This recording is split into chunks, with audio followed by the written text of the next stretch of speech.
So I'm just going to go ahead and do the opening prayer. Feel free if you want to light your smudge as well. But I'm just going to say, Miigwech Creator, for letting me walk this earth today. I ask today for our youth to be able to gain back our cultural knowledge and their ancestral knowledge that we once had in spirit of reconciliation through all the First Nation Guardian programs to awaken the spirit that lives in our heart and in our minds and in our soul. Nelson's going to do a little introductory to what the Herbicide Alternative Project is about, and then after that, we'll move forward with the presentation. Welcome. Sure, thank you, Isabel. I won't take long. So hi, everyone. My name is Nelson. I'm a research scientist with the Canadian Wood Fiber Center of Natural Resources Canada. It's so great to see you all here today with us. Just to tell you that this webinar is part of the HAP 2.0 initiative, HAP meaning the Herbicide Alternative Program, which was launched probably 10 years ago by partners in Northeastern Ontario, including First Nation communities, Tembec/Ryan/Green First Industries, and also with the participation of the Ontario Ministry of Natural Resources. And we at NRCan just joined the group just 2-3 years ago, mostly to support with some of the science we've been doing on this topic.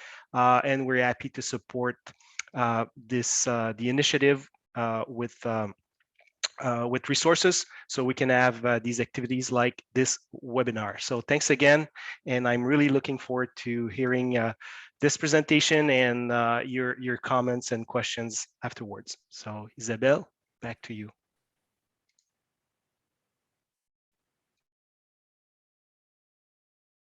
Oh, you're on mute, Isabel. Sorry about that. I was just mentioning, saying thank you, Nelson, for the introductory, and that all the previous webinars are on the Wakatoa website. And Kim is going to start our presentation. Kim. Okay, so I hope everyone can see the presentation now. Miigwech everyone for being here and joining us today. I'm Kim Chapman. I'm a biologist with the Canadian Forest Service, part of Natural Resources Canada, and I work at Great Lakes Forestry Centre in Sault Ste. Marie. I get to introduce our presentation today, but I have three wonderful co-presenters who have been amazing to work with. Lauren Cachagee and Amberly Quakegesic, who are both working for Wakatoan last summer, and Amberly continues to work with Wakatoan. And everyone knows Isabel Souliere, who is my colleague at CFS, and she's the organizer of this series. So we're each going to introduce ourselves a bit more fully shortly, but first I wanted to give you a quick overview of what our talk today is about. So we're talking about work that we did last summer with the Guardians from Wakatoan, and this work really came about because of the Herbicide Alternative Program and this partnership that we have going. And so we had this idea last May, late last May, that we would try to find a way to work with the Guardian program to provide some training in forest ecology and ecosystem classification alongside traditional knowledge. And so this work was to include some information about identifying plants, how plants are related to certain site and soil conditions, as well as plants and places related to foods, medicines, technologies, and ceremonies. And beyond this, like more immediate objective, it was also to share and learn from each other and to build our relationships. So initially we decided on a format of 4 virtual sessions with 2 each to be provided by Isabel and myself, trying to complement each other's knowledge. And then we were able to expand a little bit later on, squeeze into a very tight schedule that the Guardians already had by asking Gordon Kayahara and Paul Hazlitt to also do some workshops with the Guardians virtually. And then later in the summer, Isabel was able to lead some in-person on the land activities. So that's the overview of what we did. We'll next each introduce ourselves, and then we'll get a little bit more into the details of what we did. And then hopefully, like Isabel mentioned, have some time at the end for some questions. So my name is Kim Chapman. I work as a forest ecologist. I've worked at CFS in the Sioux for about 15 years. Most of the time doing ecosystem classification work with the Canadian National Vegetation Classification Program. I've lived in the Sioux for about 20 years. And this is a picture of me with my partner, Lisa, and our dog, Chewy, that I took a couple weeks ago. I grew up mostly in small towns out west, and I've always loved being outdoors. I think my love of the outdoors was fueled by my parents taking my sister and brother and me camping when we were growing up. And here's a picture from 4 years ago of my mom and dad when we went camping together in Oregon. And when we get together, we still go camping. I did a biology degree at the University of Victoria. And so my interest in forest ecology kind of came about in a roundabout way through marine biology, where I found, initially I was really interested in studying intertidal invertebrates and seaweeds. And I was really interested in the adaptations that these organisms have to the crazy environments that they live in, and how they respond to different environmental gradients and show these patterns of distribution because of their adaptations and where their niches are. And I was really lucky to have some really great teachers and to work with some really great scientists, and found that I was more and more drawn to forests and forest ecology, but I'm still interested in these kind of patterns of distributions. And I think that's why I'm interested in ecosystem classification. So after my bachelor's degree and a little bit of time working, I decided to do a master's of resource and environmental management degree at Simon Fraser University. And so that was a great program. I didn't love living in Vancouver, however, so I was lucky enough I was able to find some research to work on in northern BC, and this is where I lived while I was doing that master's research at Bay Creek. And then otherwise, these are some pictures of me in doing other things that I like to do around Sault Ste. Marie. I really love living here, and I'm really grateful to be able to work here. So that's me. And next, we're going to have Lauren introduce herself. Hello, my name is Lauren Cachagee. I am from Chapleau Cree First Nation. I was born and raised in Timmins, and I moved around quite a lot as a kid. So I ended up moving to Kingston, which is where I graduated high school. So I graduated from a French high school in 2017. And after high school, I went to Carleton University for environmental studies. And for a year after that, I decided I just wanted to go outside. So I moved back up north. I went to Sioux College, and in 2020, just as the beginning of COVID, I graduated as a natural environment technician. And my work experience, I have 4.5 summers with Ontario Parks. So when I was 17, I started working at Pancake Bay Provincial Park. And then this past summer, I worked at Lake Superior Provincial Park. And then this summer, I also worked at Wakatoan as a compliance assessor intern, which I'll talk a little bit about later. And right now, I'm currently a lands and resources technician at Chapleau Cree.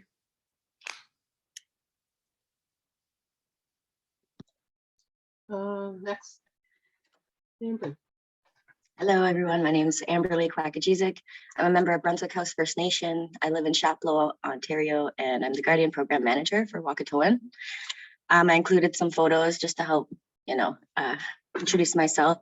The top photo is a photo of my brother and my dad. My dad always took us out on the land, taught us to enjoy the outdoors.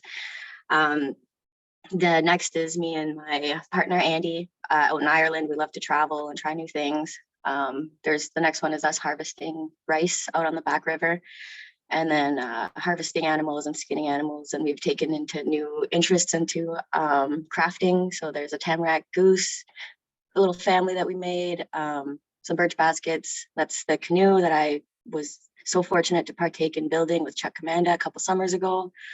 And then I included a picture of my cat, Doug, because he's so funny and brings a lot of joy to our life. As for my pathway, I went to school many times. I completed a BA in Law and Justice because I wanted to fight for the underdogs, but something was missing. So I completed a diploma in social service worker program, wanting to work with the less fortunate. So I started working in the schools and as a student support worker and coaching. And then I was like, oh, this is what I'm missing. This is what I need. So I went to school again, completed my Bachelor of Education. And I now realize I was soul searching for what I believe was a connection to land. I've heard someone call it cultural starvation. And I think that couldn't have been said better. So I find I'm finding this now through reconnecting with my culture and working with the Guardian program. And I'm excited to be here and talk about the exciting adventures that we encounter being part of this program. Next is Isabel. Hello, my name is Isabel Souliere. I am a Missinaba Cree First Nation band member.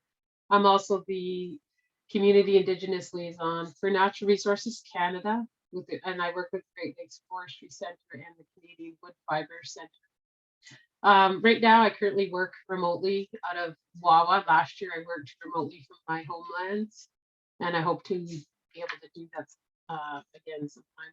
But I want to talk about my education, first of all, and foremost, the knowledge that I've gained comes from Mother Earth and our ancestral knowledge and all my relations.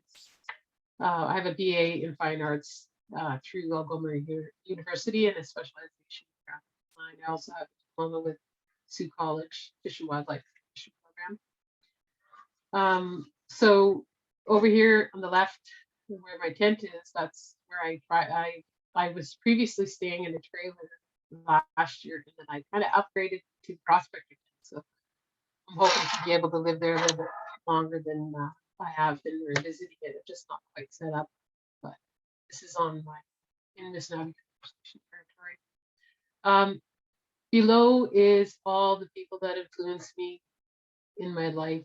My father and myself were at our cabin on Murray Lake, and then my mother, and then my uncle, my auntie, and then this man to the right beside the rock is Archie Nolan. He was also one of my mentors, and the rock that I have at my prospector tent is actually, it looks like him. And it revealed itself there last year. So I just thought that was important because that's part of our relations. When I say our relations, I mean, all of the earth, the rocks, the plants, the trees, and all these medicines here. So I guess that's it. Whoever who's next on the slide. Amberly? Yeah, so our Guardian mission is to produce guardians that understand the land as our ancestors did and who can protect our Mother Earth. Our guardians are the key to improving community knowledge of our traditional ways. So we're 100% owned by 3 First Nations, Brunswick House First Nation, Chapman Cree, and Missinaba Cree. I started with the program back in 2017. I was kind of just doing quick contracts back then whenever they needed me, and I've been watching it gain traction ever since. And then last summer, we were able to deliver a full summer program for 5 youth and planning to do it again this summer. Next, please. So this slide is to introduce you to the guardians we had last summer. The top photo, you'll see Shakira, Mona, Molly, Lauren, Lacey, and Isabel. They went up to Missinaba Cree to learn about medicines. The photo on the left is me harvesting birch bark as the program manager. And then I thought I would explain about some of the leadership roles that we had in the crew this year. So in the first photo, you see Molly McKee. She was the Guardian Program assistant. She's currently studying Indigenous Studies and pursuing a Bachelor of Education. She helped lead the team, supervise, she did some presentations and helped me with administrative duties. Next is Lauren. She introduced herself, but she's the team lead. She has the background with natural environment tech, knowing how to use a GPS, mapping, and knowing her species. She was able to really lead the team and help reinforce everything out in the field on a daily basis. And then we had Lacey, who was our guardian videographer. So she was always in charge of the digital equipment and ensuring that the story was being recorded from her lens and making sure that everything was recorded along the way. Next slide, please. So this is an overview of the Guardian Summer in photos from 2021. The first week was mostly training to prepare the Guardians for a safe season of fieldwork. But they did receive a lot of training throughout the summer, and some of those highlights would be species and medicine ID, ecosystem classification training, soil composition training, GPS, compass and orienteering, field preparedness, field notes and observations, bear safety, Epic Collect 5, first aid. We did beading workshop, a filming workshop, resume writing workshop, learning how to use power and hand tools. A large variety anyways.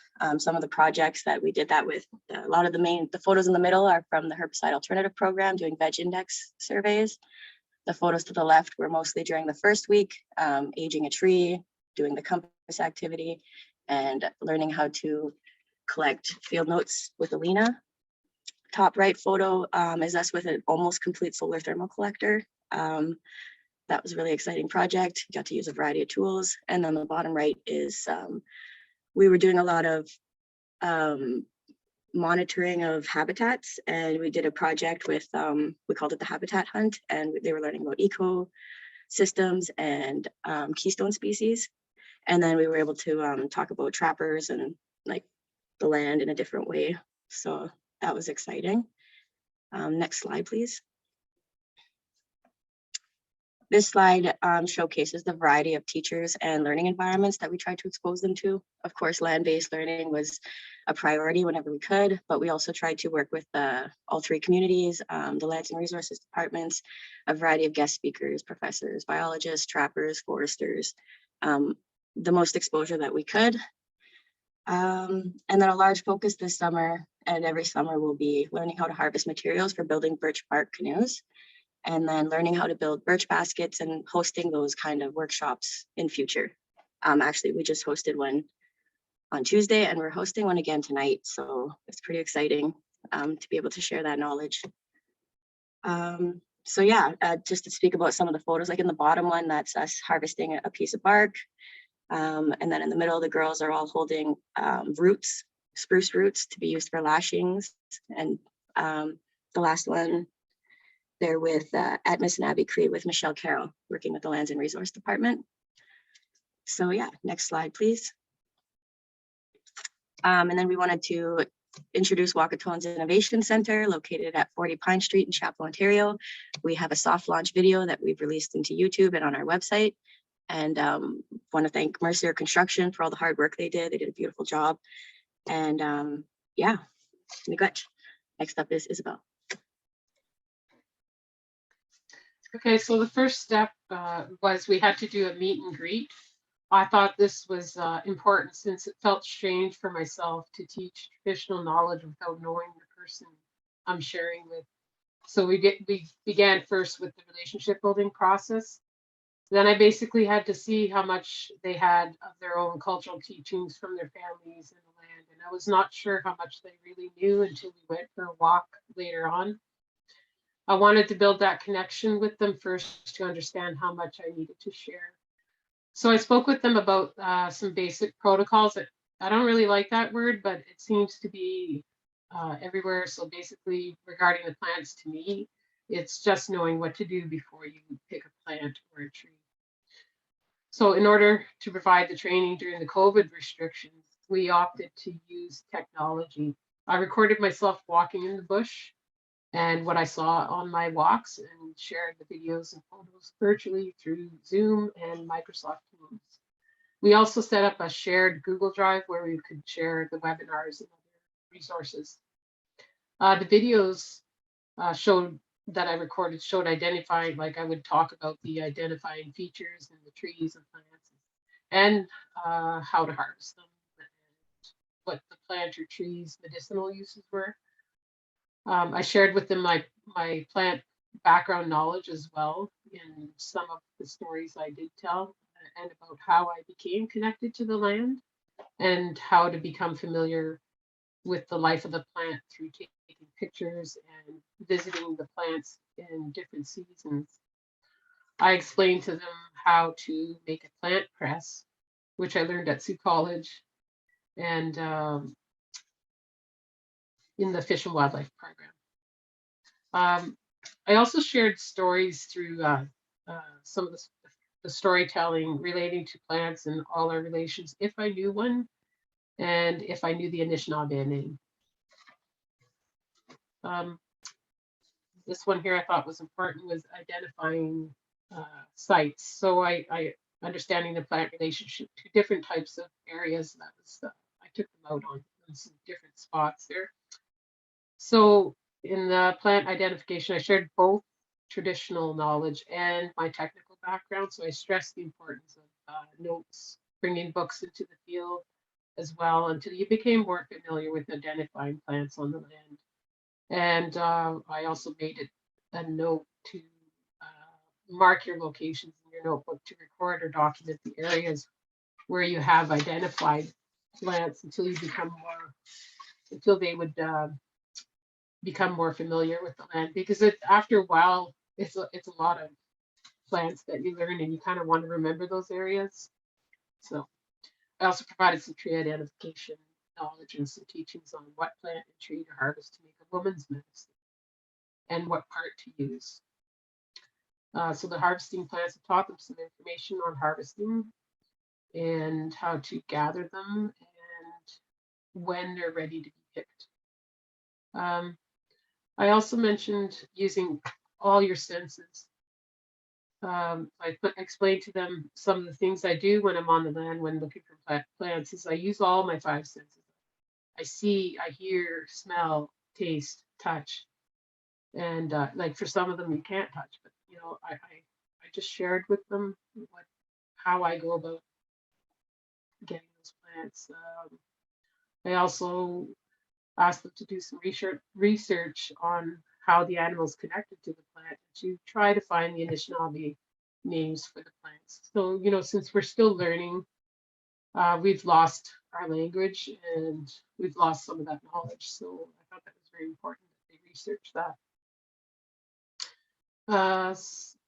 I shared personal stories as well, some that came across my path and who I learned the story from in connection to the plants and trees. So I also did a medicine walk with them and I shared with them plants that typically grow together in certain areas. And this one here is we were picking sweetgrass, or I was picking sweetgrass, but I had showed them a video, shared the video of how to actually pick it. And then some other plants that I showed them. That's it. Next one.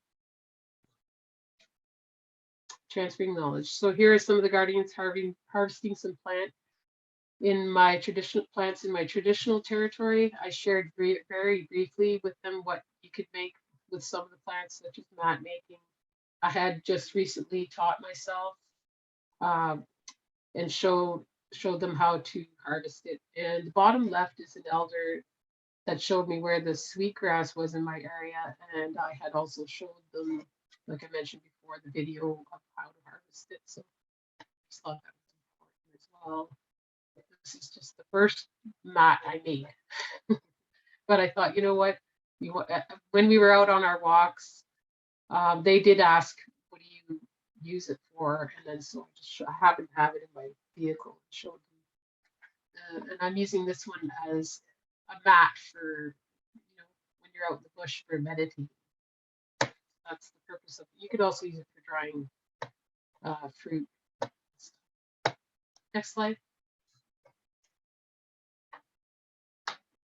Okay, so when I was working from my Anishinaabe home, I met with the guardians there in the Anishinaabe Cree resource team at the First Nation tourist camp. Here's a picture of us all together. I'm kind of like hiding behind the trees there.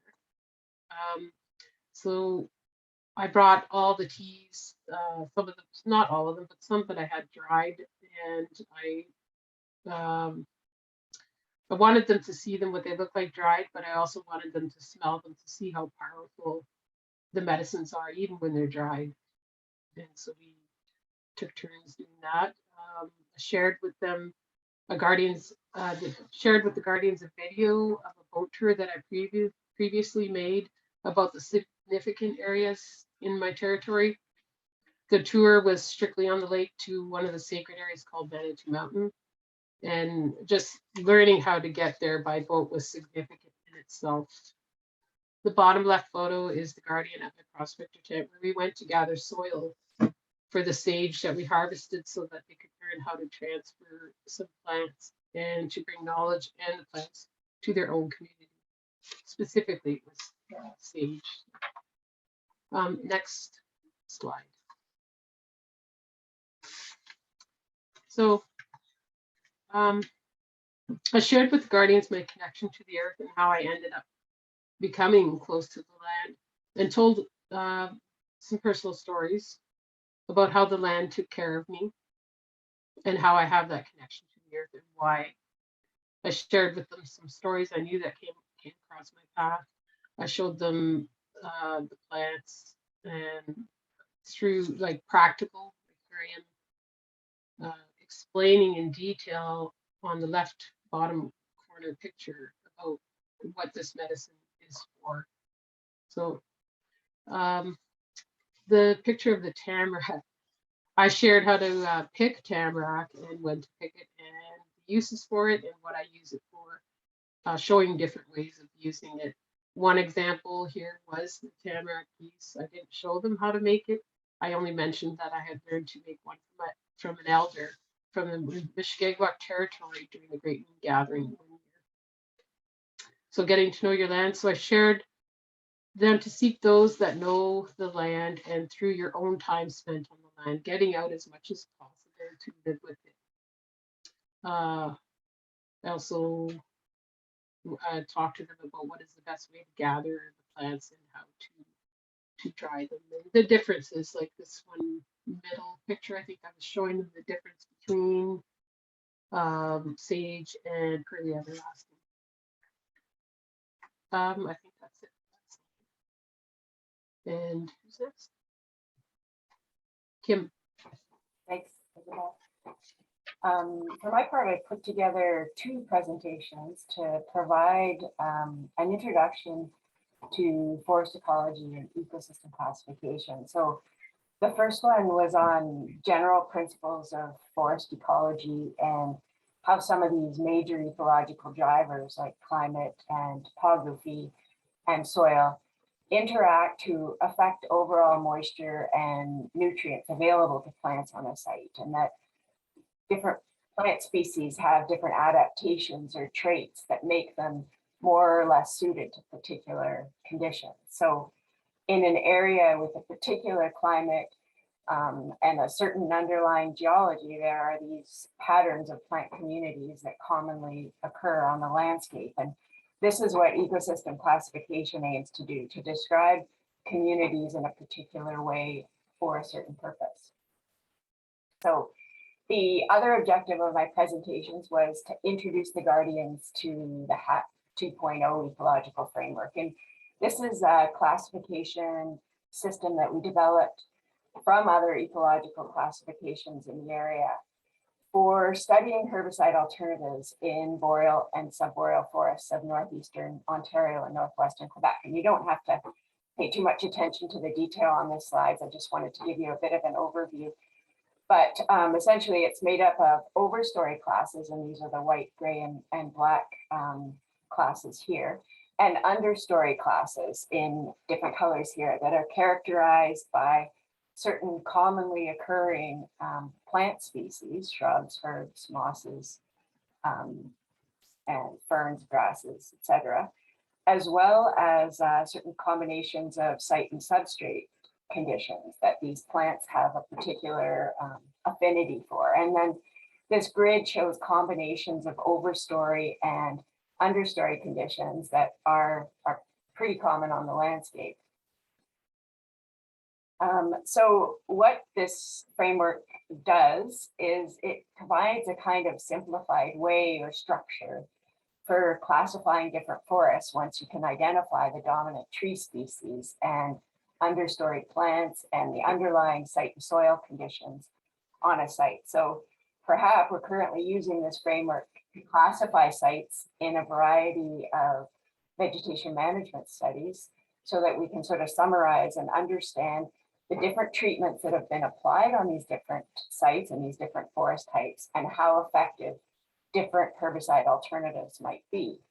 So this kind of classification can also be useful for learning or teaching about ecology in plants because it provides a framework for getting to know different species of plants. You know, as Isabel was talking about, you know, who occurs with whom and where do they occur.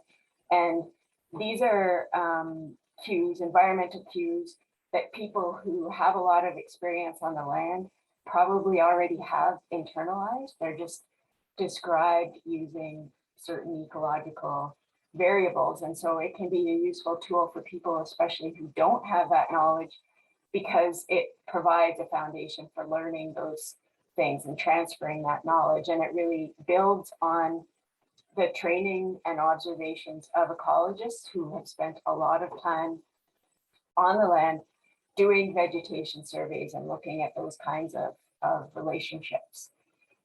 Even for people with a lot of experience, although everyone might design their classification a little bit differently, there are some criteria that are assigned to these classes that we're using to designate them. So if people are familiar with those criteria and using them kind of consistently, then we can be sure we're talking about the same type of forest. And so it provides us a common foundation for that. So in addition to the two virtual talks that I did and the presentations and teachings that Isabel provided, we were also able to have two presentations by Gordon Kayahara and Paul Hazlitt. And so Isabel and Lauren are going to talk about those next. Okay, we also, so as Kim mentioned, we had Gordon Kayahara, who's the Regional Forest and Ecosystem Science Specialist for the Ministry of Northern Development, Mines, Natural Resources and Forestry. He provided a presentation for Wakatoan and he gave them some insight, or he gave all of us insight on vegetation management previously done and talked about developing a non-herbicide vegetation management toolbox, so to speak, by looking at preventative measures first through understanding the sites. He provided an overview of what types of research has been done already, and some examples are planting large seedlings, mulching, spot site preparation, motor manual, timing of harvesting and partial harvesting, and what the results were for some of the research. This webinar is available for viewing on the Wakatoan website if anybody missed that or they're interested in viewing it. Up next, I think it's Lauren.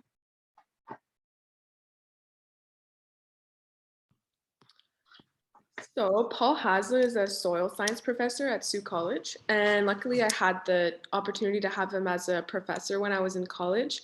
And one thing I noticed about him right away is that he's very passionate about soil science.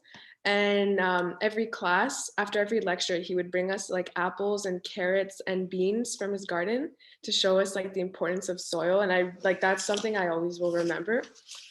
And so he provided us with a virtual training session on soil science. So it was a nice introduction to soil texture, soil composition, and just how important soil is. And near the end of his presentation, he did a nice segment on composting, which I found really interesting because I didn't know you have to have all these ratios and everything. And also living in Chapleau, we don't have like recycling here. So I found the composting segment like really interesting and really beneficial. And I think I'm on the next slide too. Oh no. So this is just a collage of photos from the summer, Guardians Applying New Knowledge. After learning and understanding traditional protocols, when harvesting, we knew to lay down tobacco, give thanks, not take more than you need, be respectful of the natural world. And we were doing that all summer in different capacities, whether it was for canoes or medicines, or harvesting, yeah. Learning how to observe the environment differently and to take, pay close attention, to take notes, photos, use your 5 senses, practicing identifying those species all summer. We were always looking for sweetgrass and medicines in our own areas. After learning where to find them in Isabel's area, we had to try to learn how to find them here as well. Using ecosystem classification to train our brains to recognize patterns in overstory and understory, especially when trying to locate canoe bark. We use FRI data with industry, and we still have a really difficult time finding it. It's an ongoing learning process, but we're learning to see the forest differently and realize just how connected it all is, of course. Soil composition, as Lauren said, that was a really fun, unexpected presentation that came into the summer. And I don't think any of us realize just how important soil is and how delicate of a balance and everything is. And again, how everything is connected. He gave us ideas for the future possibility of soil composting, gardens, transplanting medicines, and we would love to bring that back and have it earlier in the summer. Next slide, please.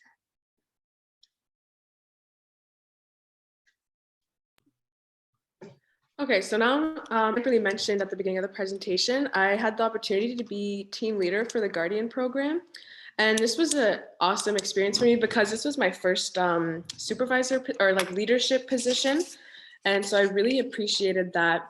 And so, yeah, the pictures are just a few. So the middle is Amberly and I at the Grassy Lake Chapleau Cree First Nation Fall Harvest. So that was really, really fun. It was my first one. And so, yeah, the pictures are just a little more of what Amberly talked about earlier. And what I really liked about these sessions in specific, or in particular, after we had the virtual training sessions, like for example, on species ID, we would go into the field that day and like apply what we learned. And what I like to see is I like to see how every guardian like made little tricks to remember certain plants, because that's how I learn stuff too. I'm a very visual learner. And I found that very, I don't know, it's very cool to see like how each person individually remembers certain things. And my favorite picture, I just want to say, it's the one on the bottom left. That was when we went to Island View Campground at Missinabie, and it was really fun. Like we had a lot of fun. We were walking around in the afternoon. We got to set up some emerald ash borer traps with Michelle and Ty, and that was awesome. So next slide, please. And so yeah, here's just a few more pictures from our summer. And so right now, I'm working at Chapleau Cree as a lens technician, and I believe that like I think the transition here was very smooth because I believe Wakatoan and Chapleau Cree have a very strong relationship, and I don't think I would have been able to like know all the stuff I know now without working with Wakatoan. So I'm very grateful for that, my time there. And yeah, so just the next slide. Okay, so I think now we were all just gonna share our final thoughts. And so I was just gonna go first. I really loved this summer. Like I had a lot of fun. I would have liked to spend maybe more time on the water. That's pretty much the only thing I can think of, but I'll pass it on to Kim. Okay, thanks, Lauren. I am really grateful to have had this opportunity to work with this crew. I wish things had been different and we've been able to get together in person. I was super impressed with the Guardians. Like they really, even though my interaction with them was only virtual, they were really enthusiastic. They had great interest. They had great questions. They were really inspiring. They had a lot to contribute and share. So, and also, I was really grateful for all the teachings that have been shared with me through this process. I've learned a lot. Thank you. My next. Oh, my next. Okay, so my final thoughts. Basically, I ran out of time, especially with the storytelling.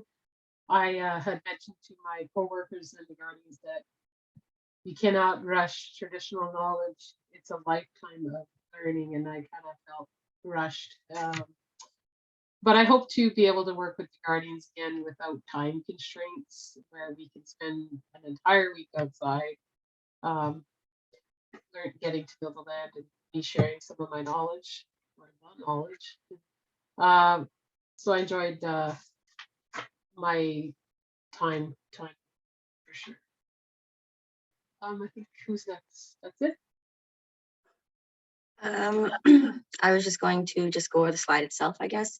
To the left, you see the poster that we use to recruit Guardians. Last year was really weird with all of COVID restrictions. It felt like really difficult to do planning and stuff, but we're already excited to start planning for next year. Had a lot of positive feedback from the Guardians themselves. And then next summer, we want to further outreach for recruitment, host more workshops out of the Innovation Center now that our paperwork and everything is going to be in order and the house is good to go. Do more training on the land and in person, of course. Increase the number of guest speakers so that we can share more knowledge and learn more. And then grow our bundle building committee, of course, which is a group that we meet with quarterly to help identify and fill program gaps. It's a lot of organizations who offer services and opportunities to collaborate, whether it's funding, resources, training, workshops, fee-for-service work, anything that kind of fits the Guardian scope of work. So always working on growing the program. Thank you. Thank you, Amber. So if you want me to do a closing of, or actually, I guess we could go to the question period, the Q&A.